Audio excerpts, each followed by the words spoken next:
ఈ రోజు కూడా విన్నాను వార్త, ఆయన అరెస్ట్ చేయడానికంటే ఆయన అంత కూర్చోబెట్టి కేసులు పెట్టారని మనలేదు, బాధపడి నేను వద్దని చెప్పాను. ఆయన పాపం ప్రభుత్వమే నేరుగా కేసులు పెట్టి ఏంటా కేసులు కుల చిచ్చు పెట్టానట. నేను నా మాటలు ఎక్కడ కులమన్న పదవే లేదు, కుల చిచ్చు పెట్టాను. పవన్ కళ్యాణ్ మాటల్లో కూడా చెప్పాడు కులం.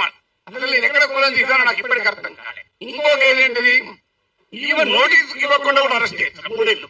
ఏంటదా అంటే అల్లర్లు సృష్టించేదానికి పనిచేశారట. నేను ఇప్పుడు ఈ ఇన్సిడెంట్ జరిగి 10 రోజులు ఎక్కడ అల్లర్లైంది. అదే కాదు, ప్రజా జీవితాన్ని అల్లకల్లోలం చేశారట. ఒక కేసు జోకేంద్రాలు పెట్టిన కేసు మనం నవ్వస్తాయి. మీరు ఎంతమంది చూసారో తెలియదు నాకు. అయిపోయారు ఆ సెక్షన్ నేను చూస్తే ఆ లాలోనే ఉంది, this section is not applicable for words అన్నాడు. మరి నేను వర్డ్స్ కాకపోతే ఏం మాట్లాడ పంపించిన. ఇంకో దగ్గర this section is not applicable to the statements అన్నాడు. నేను మాట్లాడేది వర్డ్ స్టేట్మెంటే కదా. అంటే అప్లికేబుల్ కాదని